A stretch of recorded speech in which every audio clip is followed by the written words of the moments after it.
Okay. Good afternoon. In accordance with sections 45 and 53 of the Planning Act 1990 as amended, this meeting of the Committee of Adjustment of the City of Toronto is called to order. My name is Larry Clay and I'll be chairing today's session. Panel members today are Zahir Bayat, Phil Ghosh, and Nazilla West, and our Deputy Secretary Treasurer today is Sabrina Salatino. We acknowledge that the land we are meeting on is the traditional territory of many nations, including the Mississaugas of the Credit, the Anishinaabe, the Chippewa, and the Haudenosaunee, and the Wendat peoples, and is now home to many diverse First Nations, Inuit, and Métis people. We acknowledge that Toronto is covered by Treaty 13 of the Mississaugas of the Credit. Committee of Adjustment public hearings are now conducted in a hybrid and in-person and virtual format. Some applicants and participants will make their submission in person, and others will participate virtually by electronic means through WebEx. The meetings are also streamed on Toronto City Planning YouTube channel, and anyone wishing to view the hearing may watch on YouTube. Those who want to participate virtually and have registered in advance will be connecting with their computer or telephone and have the option of participating via video or audio only. When your item is called, you will be unmuted by the moderator. For both in-person and virtual participants, Committee of Adjustment staff will share presentations submitted in accordance with the written submission deadline. People attending in person today who want to receive a copy of the decision of the committee on an application must fill out a decision request card, and those participating virtually will need to submit a written request for a decision by email. If you do not agree with the decision of the committee, you may be able to appeal the decision to the Toronto Local Appeal Body or in some limited circumstances to the Ontario Land Tribunal. However, the provincial government has amended the Planning Act and generally removed rights of third parties to appeal committee decisions. Only the applicant, the Minister of Municipal Affairs and Housing, specified persons and public bodies are permitted to appeal decisions of the Committee of Adjustment. Appeal instructions are set at the bottom of the decision. Today I'll call each item in the order listed on the agenda. Where an application is uncontested, the applicant or agent may proceed with their presentation if desired. When the committee does not require a presentation, applicants are to advise the chair should they wish to speak to the committee. The committee may ask questions and/or take the matter into committee for a decision. Each speaker, including the applicant, will be given a maximum of 5 minutes to address the committee, and I'll comment when you're reaching the 5-minute mark. Any presentation or other materials you wish to submit to the committee must have been emailed in advance of the hearing. Staff and committee members cannot accept materials at the hearing. When addressing the committee, please clearly state your name and address and remember to confine your remarks to the matters outlined in the application. The applicant or agent will proceed first and make a presentation. Then, individuals, either in support or opposed, will be invited to speak. Generally, we first call on speakers in the hearing room and then those participating through WebEx. Committee members may ask questions of each speaker after they finish their presentation, and when all speakers are finished, the applicant has an opportunity to rebut those issues that were raised by the speakers. This will mark the end of the discussion, and the application will be taken into committee for a decision. Madam Deputy, is there any declarations of interest or conflicts for the afternoon session? None? Madam Deputy Secretary Treasurer, are there any deferral requests for this afternoon? Good afternoon, Mr. Chair and panel members. See none for this afternoon. All right, we will then proceed with item 16. This is 14 Palisades. This is an application to alter the existing two-story detached dwelling by enclosing the front porch and to construct a rear second-story addition above the rear ground floor deck. Also to construct a new one-story ancillary building to contain a parking space and an office space in the rear yard.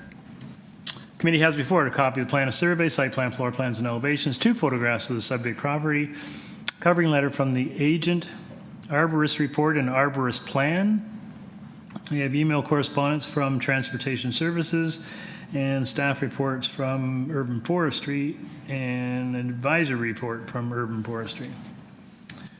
We have correspondence and concern from 21 and 23 and number 10 Palisades. We have correspondence in opposition from 16, 17, 12, and 6 Palisades and the Swansea Area Ratepayers Association. Through you, Mr. Chair, we do have the owner here in person, and we also have 2 registered speakers here in person, one in interest, one in opposition. All right. Good afternoon, sir. Good afternoon. Have your name and address, please. So my name is Ryan Campbell of 14 Palisades, Toronto.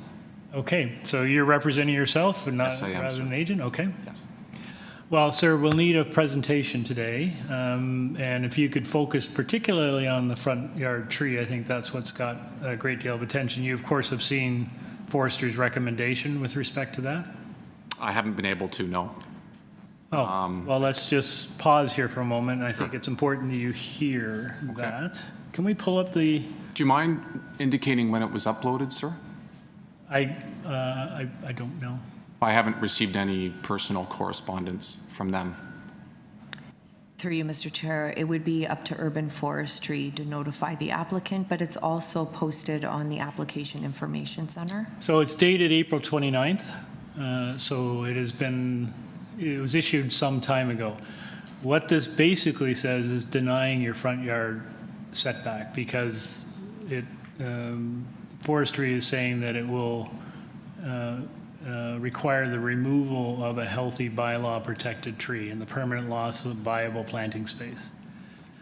So it's a little unfair for that you're not aware of that. Do you know when it was uploaded, sir? Do we know when it was uploaded to the file? I don't. It would have been uploaded at the time that we received it. So it would have been at the end of April. Did it go to your agent? Not sure.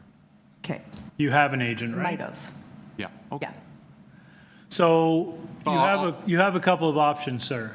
No, I'll proceed with my prepared remarks. that You okay? can.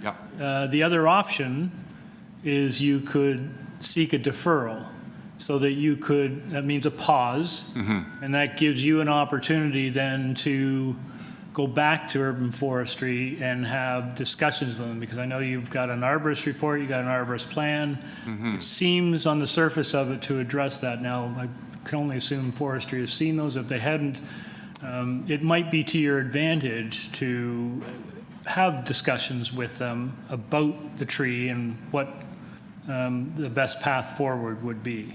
So that's an option. It's in your hands. You can choose to do whatever you like. But I can just tell you that a forestry recommendation is something the panel takes very seriously. Can you just get them to unmute me? Yeah, no, I have my architect here Can we do that? because, I'm well, online. it's just in relation to, Paige, can you please just say what you're going to say? Does she want to dial into WebEx, Do and you want to dial into WebEx? Oh, she's in WebEx. can we unmute her?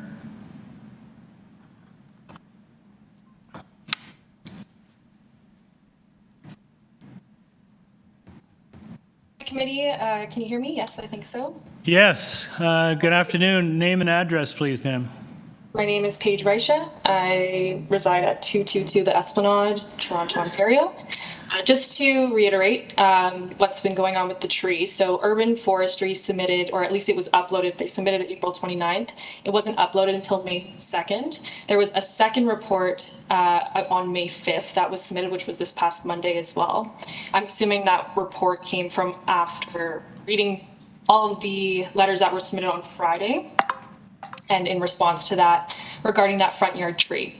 So I just want to clarify, I did speak with Ryan about this. I think this was yesterday, Ryan, if you recall, about the front tree being an issue where we might have to get a rejection for that front yard setback. But the front yard setback is purely just for the front porch. We're enclosing the existing front porch. There won't be any excavation. So this request to deny the front yard setback is a little perplexing because it's not actually going to affect any of the root system that's already there. I understand, Paige, but you're pretty familiar with our process, right? So what I suggested to the owner was a couple of options. One of them is a deferral to allow you or him or you on his behalf to follow up with forestry, and if you can demonstrate that there would be no material damage to the tree, then I think that would serve your application better if you were to come back at a later date with that information. We did already submit an arborist report that includes a plan plus the report on April 17th. So they would have already seen that in here. That advisory from Urban Forestry only came to light after they had reviewed the owners, the objection letters from the neighbors. So the original forestry report that they had submitted was just in regards to other trees in the back. Okay, Paige, I'm just going to, I'm just trying to get you and your client to decide what path you'd like to take today. Okay, fair. So it's kind of up to you guys. If you want a moment to consult with your client, I'm happy to grant that. Sure, yep. Ryan, sounds fine. what do you Yep. feel? What's your opinion on this? Sorry, through you, Mr. Chair, perhaps maybe we should stand this item down. You guys can have a private conversation, and then we'll hear this item after. Yeah, so And you can let us know how to what proceed. Sabrina's saying is, you guys, we'll just take a pause on this for today. You guys have your chat. We'll deal with another application, and then when that's done, then we'll bring you back and we can discuss this further. Is that okay? At a later date or later? No, today. Later today. And what I really want to get from you guys is how you'd like to proceed today. You've got some opposition. You've got a letter from forestry recommending refusal. How would you like to proceed today? Would you like us to hear and make a decision on your application, or would you like to defer it and have further discussions with forestry? That's your options. Sure, Okay, yep. we'll discuss. We'll discuss. Okay, so we're going to stand this item down. We will come back to you after we deal with the next item. Okay? All right. Okay, so we will move ahead to item number 17, 384 Richmond Street East. This is an application to alter the required loading spaces for this mixed use and purpose-built rental development Tower B, which is currently under construction. Committee has before it a copy of plan of survey, site plan, floor plans, and elevations, covering letter from the agent, legal description from the agent, a loading supply review, presentation materials from the agent, tree removal and preservation plan. There is email correspondence from Heritage Planning. And from Transportation Services. There is one form letter in support and from Loblaw Companies and one letter of support from Metro. Through you, Mr. Chair, we do have the agent here in person, no registered speakers for this item. Good afternoon. Good afternoon. My name is Name and Ryan Lee. Thank you. R-Y-A-N, last name L-I. I'm with Tricon Residential, and our address is 7 St. Thomas Street, Suite 801, Toronto. Okay. Folks, does anyone need a presentation on this one? We appreciate that you've put together presentation materials and a fairly comprehensive package. It's a fairly straightforward application, so we don't really need a presentation today. No problem. But we do have some questions. Is it here? Thank you. Just a quick one, because I was looking at the diagrams, your original type A and dedicated type B. That's right. So would I understand you correctly if the type A would be a loading bay where multiple trucks coming offload, whereas type B is dedicated loading docks? Is that am I understanding correct or not? Yeah, so the original design was done at a point where we didn't know who our tenants were going to be. And we had contemplated that there was always going to be a grocery use here. And as per the zoning bylaw, we had incorporated a type A space, which is really just for larger semi-truck trailer types. As part of our lease negotiations with both Metro under their food basics banner and Shoppers, both tenants have expressed a preference to have their own dedicated loading space within the existing loading bay. We've also had to work with them to put in things like a garbage compactor, make the logistics a little bit easier to offload their materials to the freight elevators that are adjacent to the loading dock. And so out of all of that, both tenants have requested that we redesign the previous loading bay configuration to then incorporate 3 Type Bs, which are just smaller trucks. But they said, you know what, there's no issues with the type of trucks that we're going to utilize here. So we're happy to have a smaller loading bay as long as it's dedicated for us. Makes sense. Yeah, I thought that's, I've seen these semis and it's very difficult for them to often maneuver. So, yeah, thank you. Yep. Thank you. Anyone else? No, thank you very much. We'll take this into committee. So here, so you want to take that one? I'll do that. Thank you, Chair. This is a very straightforward and very technical, it is a technical request and one that makes eminent sense. So I'd like to move approval of this application, and there are no conditions attached. Okay, motion by Mr. Bryant to approve. Do I have a seconder? Mr. Ghosh, all in favor? You have your approval. Thank you for coming down. Thank you for your time. Let's do number 18. 18 SPROAT Avenue. This is an application to alter the existing 2-story semi-detached dwelling by enclosing the front porch into habitable space. Committee has before it a copy of plan of survey, site plan, floor plans, and elevations, 4 photographs of trees on the subject property, and a staff report from community planning. Through you, Mr. Chair, we do have the agent online, no registered speakers for this item. Okay. Hello, I'm Andrew Trotter, 81 St. Clarence Avenue, Toronto. Again, this is just in front porch enclosure panels. Anyone need a presentation? I think we're okay. All right. Sir, we don't need a presentation today. We've read your application. We're familiar with the material. It looks fairly straightforward. Is there anything you'd like to share with the panel before we take it into committee for a decision? No, just that we're good with staff's recommendation. Okay. On yeah. All right. Any questions, panel? Just a quick one. I take it you're aware that there is a planning. Yeah, he just mentioned that. He just did, yeah. Yeah. That was going to be my Sorry. question too. Yeah. Thank you. Okay, let's take it into committee. Phil? This is an extremely straightforward, simple, small variance request. We all had it on our minds that they should be aware of the planning condition, and they are and satisfied with it, so therefore I move to approve it subject to the planning condition. Okay, motion by Mr. Ghosh to approve, subject to planning, seconded by Ms. West. All in favor? You have your approval. Thank you. All right, item 19. Do we want to do that one, or are those folks, they haven't come back? Okay, we'll proceed to item 19. 101 Russell Hill Road. This is an application to alter the existing 2-story detached dwelling by constructing a rear 3rd-story addition with a front terrace. Committee has before it copy of the plan of survey, site plan, floor plans, and elevations, 15 photographs of trees on the subject property, a revised site plan, floor plans, and elevations received May the 2nd.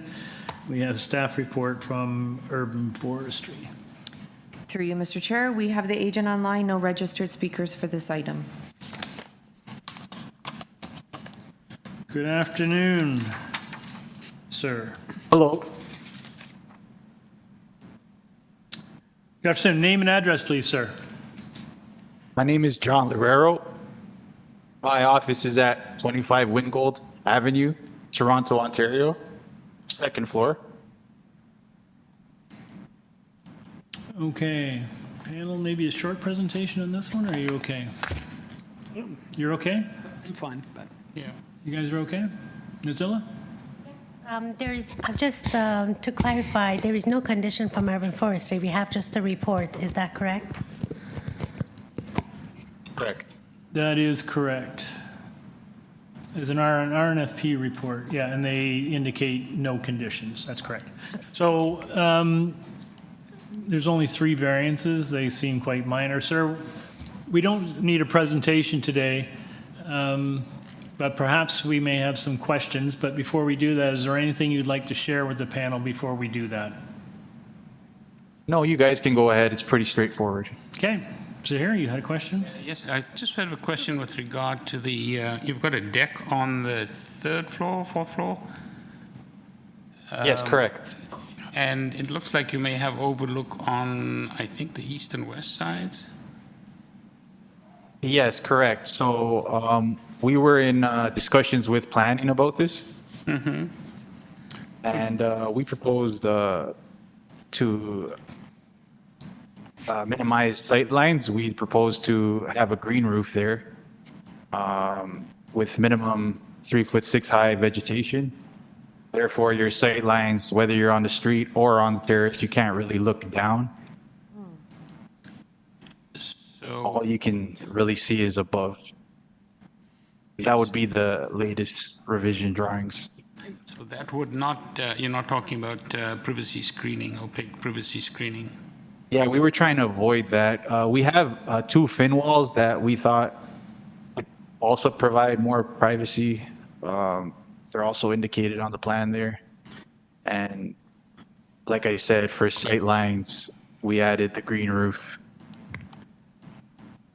Is there a roof plan that specifically indicates that? Oh, it's up there now, yeah. So, sir, if that's satisfactory, if we tied the approval to that plan, would that be okay with you?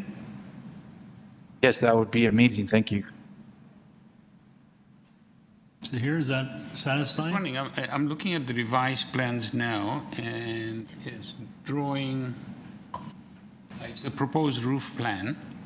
So what I see on it is what looks like vegetation across the board. I'm not quite sure what vegetation that would mean. Means, from what I can see, it means that space would be, almost looks inaccessible because it's vegetation.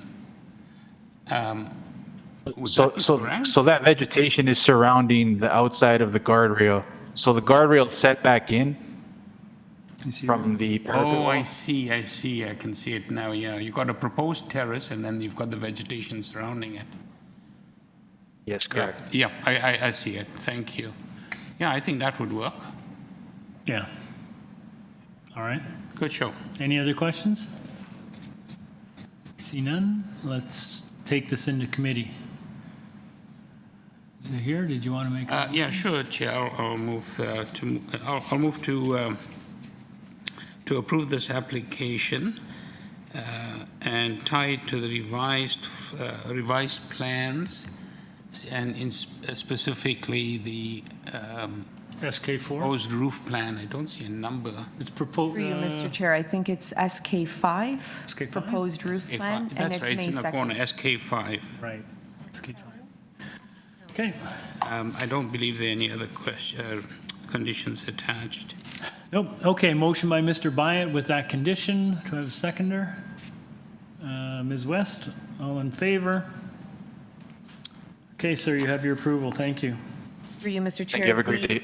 The next item is the agent that is still speaking with the owner of the previous application, so we may want to go to item 21. Okay.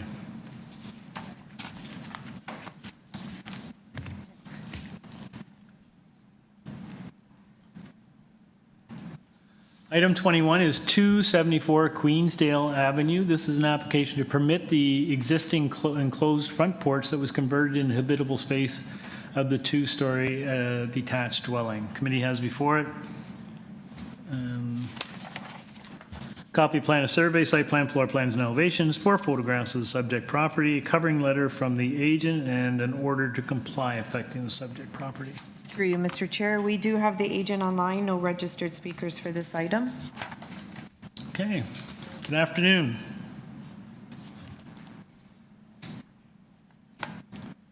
Good afternoon. Good afternoon, Mr. Chair and member of the committee. Name and address, please, ma'am. My name is Mahshad Meshksar from the as the applicant for this property from 180 West Beaver Creek Road, and I'm the architectural designer representing the owner of 274 Queensdale Avenue. I'm here today to present our application for minor variances related to the proposal to enclose the existing front porch of the house. The subject property is located in residential zone RS, and to proceed with the porch enclosure, we are requesting minor variances for maximum lot coverage, minimum side yard setback for the building and the porch, minimum front yard setback for the building and the porch, and front yard landscaping. Let me take a moment to explain why we believe these variances are minor, appropriate, and meet the four tests under the Planning Act. First, with respect to the front yard setback, the proposed setback aligned with the established building line on the street. As you can see the pictures in cover letter, the adjacent property at 272 Queensdale Avenue, which features a similar design, setback, and use of the proposed space, and many nearby properties such as 285 and 287 Queensdale Avenue have similar setbacks. We are not projecting forward beyond the established character of the street. And second, regarding the side yard setback, we are maintaining the existing condition. No additional encroachment or reduction in cases in access is proposed. These changes doesn't impact adjacent properties in terms of the privacy or light. Third, the request for variance on front yard landscaping reflect the existing condition. No new hardscaping or removal of green space is proposed, and the front yard character will remain consistent with neighboring properties, as you can see in the pictures of cover letter. Lastly, the lot coverage variance is modest and in line with other properties in the area. The proposed enclosure doesn't create additional massing that would negatively affect the streetscape. In addition to technical justification, I would also like to note that the owner have received a signed letter of support from neighbors at 272, 276, 283, 278 Queensdale Avenue. This demonstrates that the community is in the favor of the proposal and sees no issue with the minor variances requested. We submitted this document letter to the committee yesterday. However, we were informed that it was too late to include this document in the official committee documents. But we believe it provides valuable context showing that the proposal is well supported by the surrounding neighbors. In conclusion, we respectfully request that the committee support our application. We are confident that the proposed changes are in keeping with the character of the neighborhood, will have no negative impact on adjacent property or the public realm, and have the support of the immediate neighbors. I would be happy to answer any question the committee you may have. Okay, ma'am, thank you very much. So it's fairly straightforward, but I think one of the questions we would normally have in these instances is why this was done without a building permit or without seeking variance approvals. As you see in a picture, it's not started, you know, it just, I need to talk to the owner, honestly, because I'm not aware of this issue, but as you see in a picture, there is no new construction in the building, in the front porch.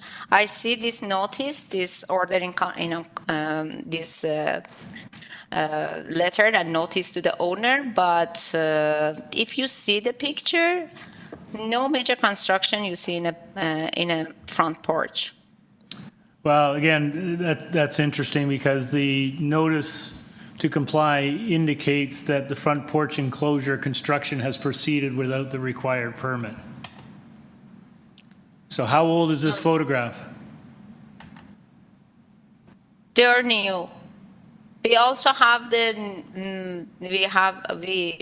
got a photo from the building ourselves, from our firm, and there is no construction in the building. They may remove it. I don't know. I don't have any idea of it. All right. Seems a little unsatisfactory, but I don't know if we're going to get any further on this one. Panel, any questions? No. Okay. Sorry, Chair. Go ahead. In committee. Okay. Let's take it into committee then. Thank you.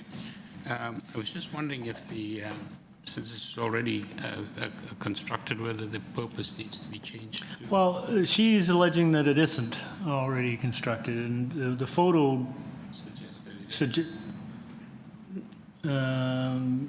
no, the photo suggests that nothing has been done because they want to convert the front porch into habitable space, right? So the photo they've attached in their application would suggest that it hasn't been completed. And that's what the agent was saying. So it's enclosed but not habitable? No, it's not enclosed at all. The next door neighbor is enclosed if you look at the photos, and this is sort of the confusion is. Yeah. Sorry, you're looking at the next application. That's oh not, my goodness, that's what it is. I'm looking at Brunswick. Oh, no wonder. yeah, that porch is very enclosed. Oh, sorry. All right. So again, so he said, she said, I think probably best just let the agent work it out with the building department. Yeah, I note that in order to comply, it doesn't need to come after something is fully constructed. And the way I read it is maybe people were kind of unloading construction materials or massing to start construction, and someone called them on it. You should be able to do that, as long as you actually don't begin construction. And so anyways, regardless, I think it's their problem to solve, and if they can demonstrate that nothing has started, then they won't have to pay a penalty. But if the stuff has been started, they will have to pay a penalty. Yeah. Well, I'm happy to just go ahead and move to approve it, but I do think that we should trust our inspector's order to comply and perhaps have the minutes reflect that we don't condone construction without a building permit. But aside from that, the variances themselves are all quite minor. A porch enclosure in this location seems pretty common on the street, so for those reasons, it's minor, and I vote, or I move to approve it. All right, motion to approve by Mr. Ghosh. Do I have a seconder? Ms. West? All in favor? Okay, this application is approved. Through you, Mr. Chair, what I suggest is perhaps maybe we just deal with items 22 and 23, and then we'll come back to items 16 and 20 because it is the same agent. All right, good idea. So let's move on to item number 22.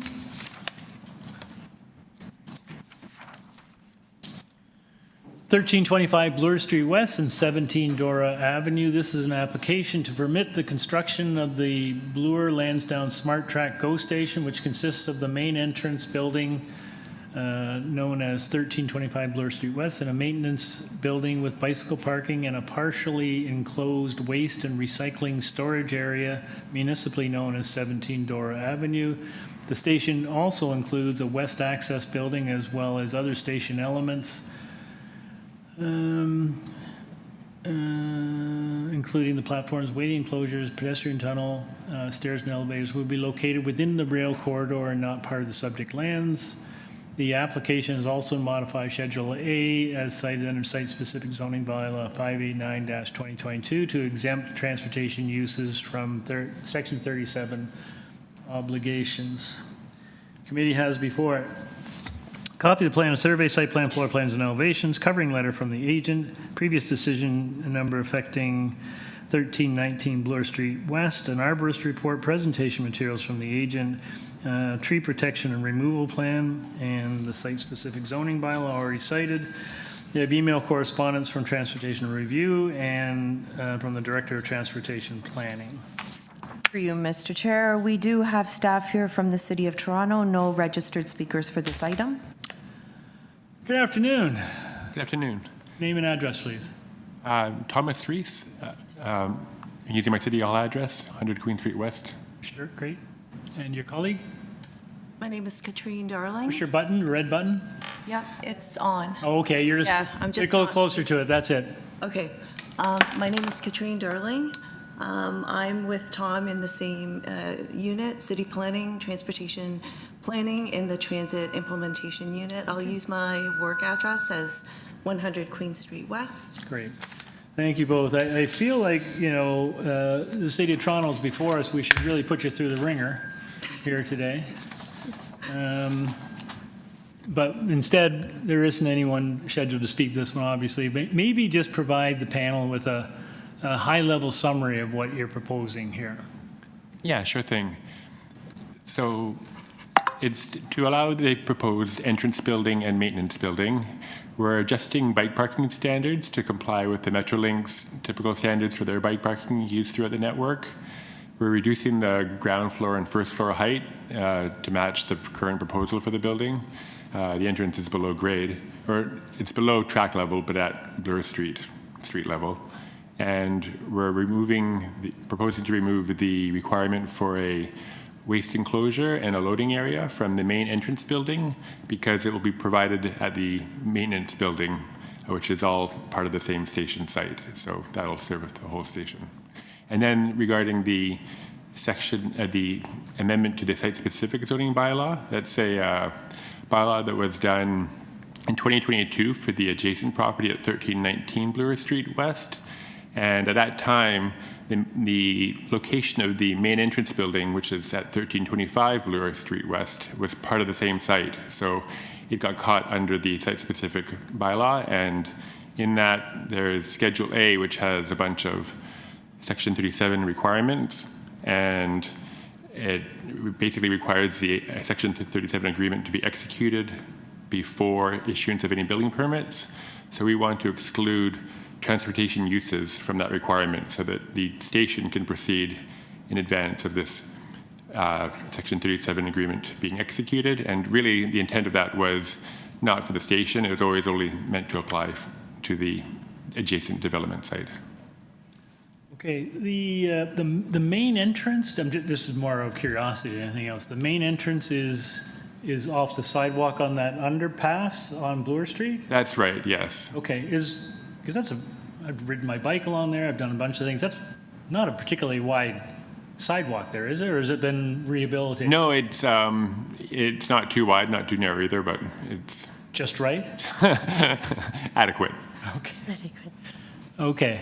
Are there other entrances? There is a second. So there's a secondary entrance. It's not through a building. There's a maintenance building, but on that side at 17 DORA, where the maintenance building is located, that'll also provide for surface access to the platform. So that is a secondary access off Dora Avenue. Okay.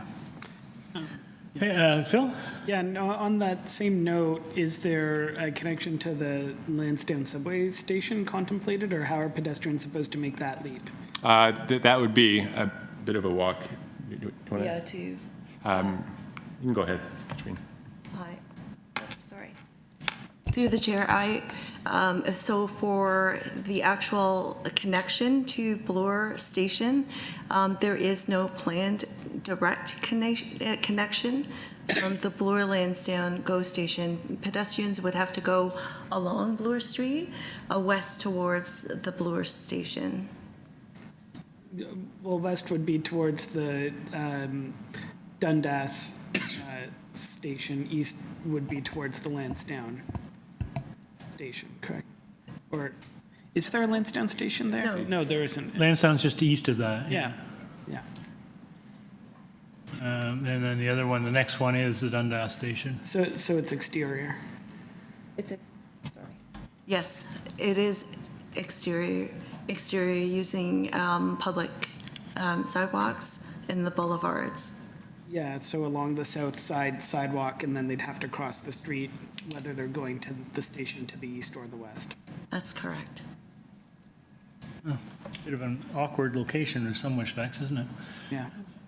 Anyways, anyone else have questions? Yes, Ms. Zilla? Yes, to you, Mr. Chair. Just a question regarding variance number 7. Is it the height for the, can you explain? The height, yes. Which is 10.5 meter, whereas the maximum permitted height of a building on structure is 4 meter. Which area of your design have 10. If you... Variance number 7. That's for the west. Oh, okay. For the west entrance. Well, maybe if you just pull up my presentation, slide 19 in my presentation.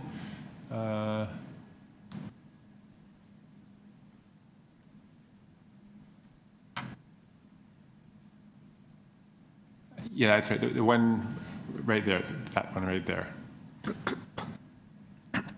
So this is a cross-section showing the rail corridor, and you can see the trains ghosted in there.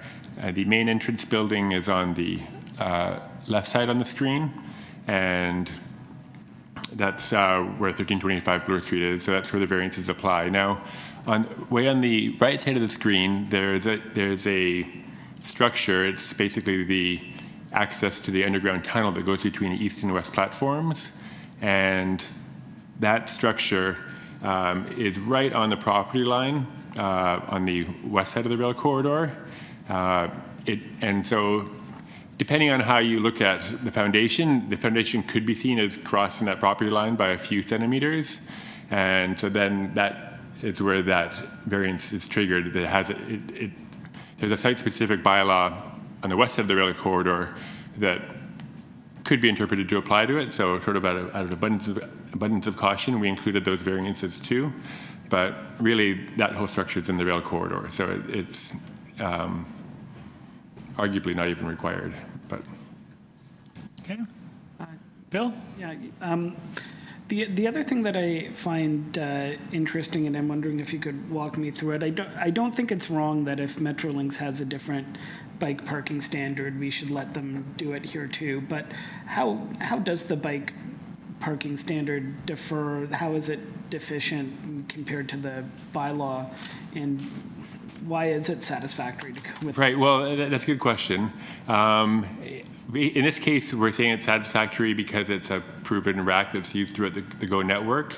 Now, that being said, we're not at this point looking to apply it carte blanche. We want to look at it on a case-by-case basis, and in this way, we have a chance to evaluate it as it goes forward. So we want to basically have fresh eyes every time a variance comes forward for this at this point, because But how does it differ? Is it the bikes are stored closer together? Oh, yeah, and so that's less accessible, or like what is? So the bylaw requires a standard width of 0.6 meters, which is basically the width of handlebars. Yeah. And most bike racks, handlebars overlap to some degree. So this is basically a design that recognizes that the handlebars overlap quite a lot.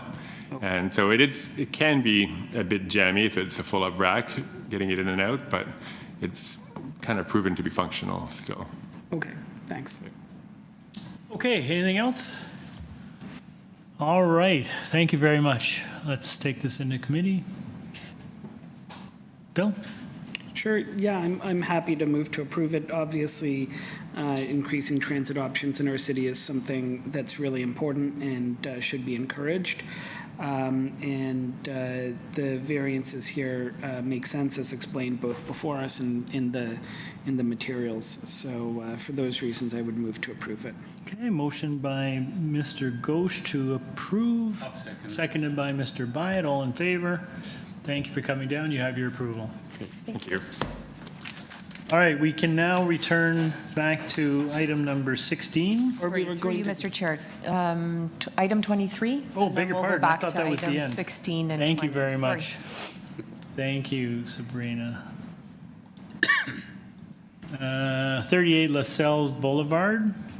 It's an application to alter the existing 2.5-story detached dwelling by constructing a rear 1-story addition with a covered front porch and stairs. The committee has before it a copy plan, a survey, site plan, floor plans, and elevations, 5 photographs of the subject property, and a staff report from Urban Forestry. Through you, Mr. Chair, we do have the agent online, no registered speakers for this item. Good afternoon. Good afternoon, Mr. Chair, Day. committee members. My name is Graham Day, 37 Main Street, Waterdown, Ontario, and I am the agent on file here. Thank you, sir. I don't know if we need a full presentation, but perhaps just maybe you could speak to the variance for length. Yes, so we actually initially went through the zoning approval with this proposal. We received our approval, we went through building permit, and I got flagged a second time, kind of after 2 or 3 months of going through the process, that they had missed the initial, our initial review. and that's why we're here today. So we are requesting an increase of building length of 18.99 versus 17, which is the max. And this is just for a single-story addition off the rear yard. Okay. Panel, any questions? Nope. All right, there. Thank you very much. Is there anything further you'd like to add?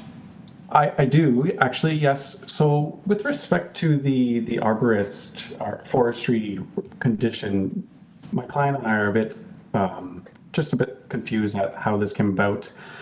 Because to our knowledge, well, what they're saying is that we need to get a permit to injure or remove a privately owned tree. And to our knowledge, based on our measurements, there are no trees in the vicinity of this scope of work that would trigger this. So we do have countless email and countless phone calls into forestry. Granted, we only received it yesterday, so just looking for your kind of point of view on that, on how we proceed, just because we don't want this to be a condition that would prevent us from getting our building permit. Well, I mean, if we impose that condition, frankly, if there's no tree, it will be a simple procedure for you to get that condition cleared because there will be no tree. So, you know, I don't think it will harm your application to have it in as a condition because, as I say, if there's no tree there, it should clear that condition very, very quickly. Yeah, but I will note in the last photo that you submitted, I see a tree that I suspect is probably the tree that they're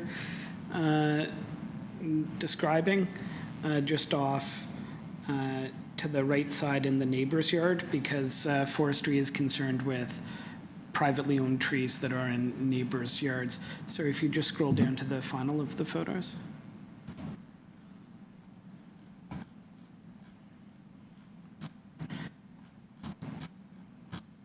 And an application to injure could be often satisfied with just a plan on how you're going to protect that tree in construction. It's just something to work through with forestry.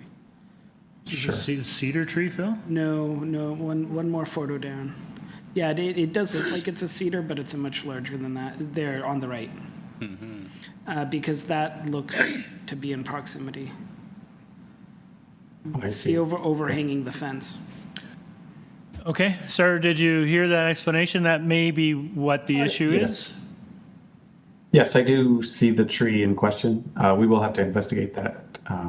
But yeah, like I said, there is a large fence there spanning the property, so we'll look into that with forestry. Well, you may be thinking you have to trim some branches or something, so that might be something that they would be interested in. I don't know if there's a photo, but that actually is on our property too, I believe. And I do have the homeowner, Logan. I believe he's viewing right now. He could chime in if you would allow him to speak. Well, again, I don't know if we're going to resolve that here today, sir. I think the best course of action for us is we will, if we want to approve this, we will attach the condition. You will need to connect with forestry, and if there is no issue, then you should clear that fairly quickly. If there is any tree trimming or something like that, then you'll have to follow up directly with them. So I think that's where we'll leave it today. Okay. All right. Let's go into committee. So here. Sure, Chair. This is a very straightforward application, and it's minor variance, literally. So I'd like to move approval of this application, subject to forestry number 2 as a condition. Okay. Motion by Mr. Bryant to approve, seconded by Ms. West. All in favor? Okay, you have your approval with that forestry condition. Thank you. Through you, Mr. Chair. Now we can return back to item number 16, and then we'll deal with item 20. Okay.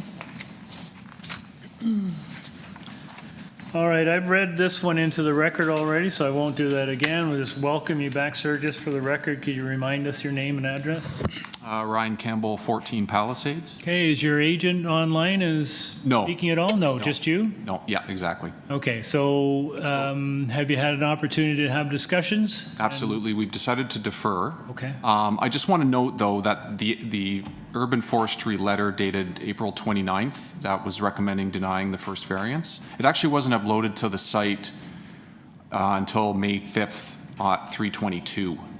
So I'm just wondering though, would the committee consider like a deferral of, or waiving the deferral fee, just because it's literally one business day between the date of uploading the letter and, Through you, Mr. Chair, there is no deferral fee. oh, there was not a deferral fee? Okay, that's good to know. Okay. Unless you want to voluntarily contribute. I've already paid $2,000 for the committee, so so I appreciate your time today. Thank you very much. All right, I And think we'll that defer. frankly is the best course Yes, of action. absolutely. Yeah. All Okay. right. Thank you so much. Okay, hang on a second. We have a request for a deferral. Is it here? I'll move for Sorry, through you, Mr. Chair. We'll probably have to hear from the two people that are here in person, just to make sure that they're in support Thank of the you. deferral. I'm not on my game today. So one at a time, if you want to come up, please. Whoever's here to speak. Good afternoon, sir. Your name and Afternoon. address, please. John Meyer, 16 Palisades. Thank you, sir. Now, we're not going to be discussing the merits of this case today. You've heard, after some discussion, the applicant has decided to defer so it can have further discussions with Forestry Department. My question to you is, are you in favor or not of the request for a deferral? Well, not necessarily in favor. I don't understand, for one, it's not even my application, and I was aware of this urban forestry Okay, request. that's fine, sir. Again, I just don't want to get into that right now. I just really want to, I know That's you've fine. come down. I appreciate the fact that you've taken time out of your day. Yeah, that's what I wanted to comment on, was it does take some effort and time to prepare for something like this, and I'm wondering if it gets deferred, do we know what dates it could be? 'Cause No, we're but moving into what vacation. you will receive notification again when it gets scheduled. So you'll have an opportunity to review. If it's a revised application, you'll have an opportunity to review that. And if you have concerns, you'll similarly have an opportunity to raise those with the panel. Okay, and if we happen to through be you, away, Mr. away on vacation or something, we Sorry, through you, Mr. Chair. It's also helpful to note that you can attend virtually, and you don't have to be here in person if that helps with if you're on vacation. Certainly. Okay. Thank you. Okay, thank you very much. Very much. Thanks for hearing me. No worries. Okay, and then Phil?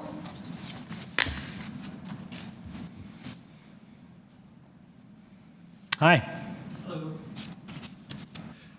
Hi. Name and address, please. Yep, Phil Vlack, number 10 Palisades. Hey, similarly, I know you've got concerns, and we appreciate you coming down and taking time out of your day, but I'm really just going to ask you whether you're okay or not with the request for a deferral. Yeah, I understand the rationale for it. I think it's unfortunate. Yeah. So you're okay with it?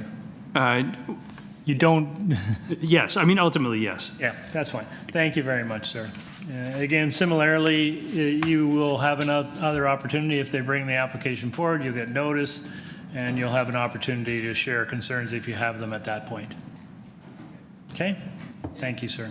Sorry, through you, Mr. Chair. It should be noted that there could be a labor disruption, so just be sure to be checking the Application Information Center, or you can also call in to the Committee of Adjustment to get further information if there is a labor disruption, okay? Postal strike. Or postal strike, yes. Okay. Okay. All right, did we do a motion? You're in the middle of it. Yeah. Okay, so here? I'll just move it again. Move to have this application deferred. Okay, motion by Mr. Bryant to defer, seconded by Ms. West. All in favor? Okay, you have your deferral.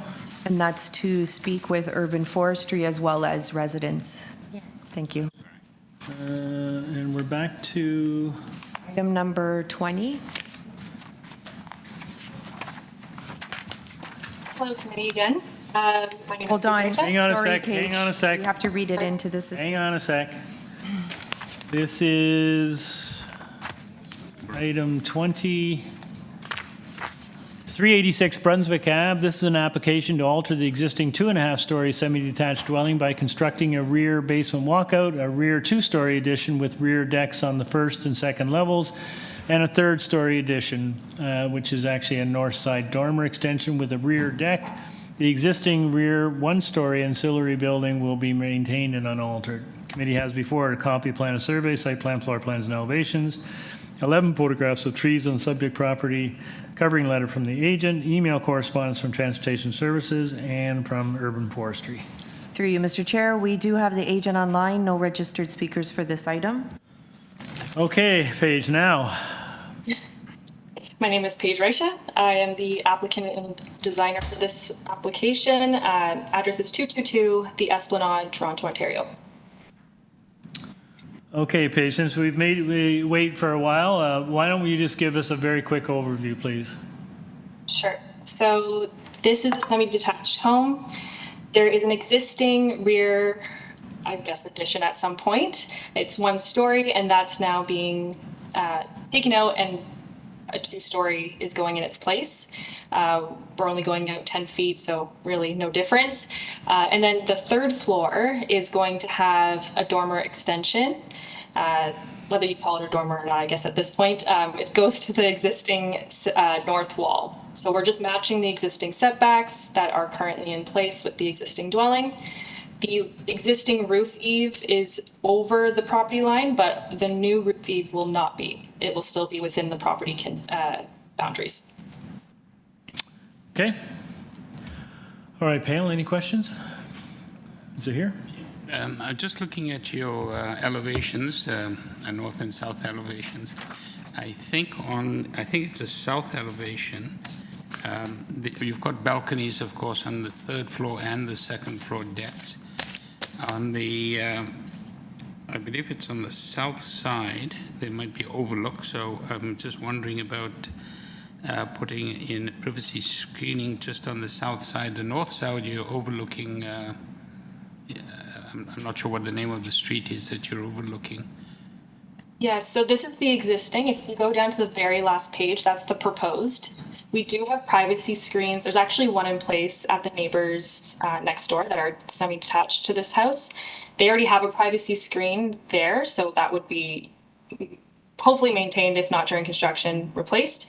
And then same goes for the 3rd floor balcony as well. There would be a privacy screen on that side as well. Yeah, I do see it now on the proposed elevation. Yes. Thank you. Are you okay with that? Yep. All right. Anyone else? No, thank you. Okay, let's take it into committee. Sure. Nazilla? Yeah, I'll take it and just move with. I was going to let Nazilla do this one. Oh, by all means. Go ahead. No, Nazilla, please, after you. So through you, Mr. Chair, I would like to put forward a motion to approve this application with only one condition number 1 of urban forestry. Sorry, through you, Mr. Chair, there's also the encroachment agreement for the roof overhang with Transportation Services. Yes. Did I hear her say that they were going to remove that? I thought I heard the agent say that they were going to remove the encroachment. It's going to be entirely on their own property. So is that? I don't know if we just want to include it to be on the safe Yes, side. I can include it. It's based on the email we received on April 17, 2025, that transportation mentioned that we have no objection to the proposal minor variance application, but the applicant is to arrange an encroachment permit for the roof eaves beyond property line from permits at enforcement at and then give their the email. So I read the email. So we can just also subject it to. Okay, and if they're not going to be doing that, then we'll clear that condition regardless, right? Okay, motion to approve by Ms. West with those conditions, seconded by Mr. Byatt. All in favor? You have your approval. Thank you. And with that, that concludes today's agenda. We are adjourned at 2:58 in the afternoon. Thank you, members. Thank you all.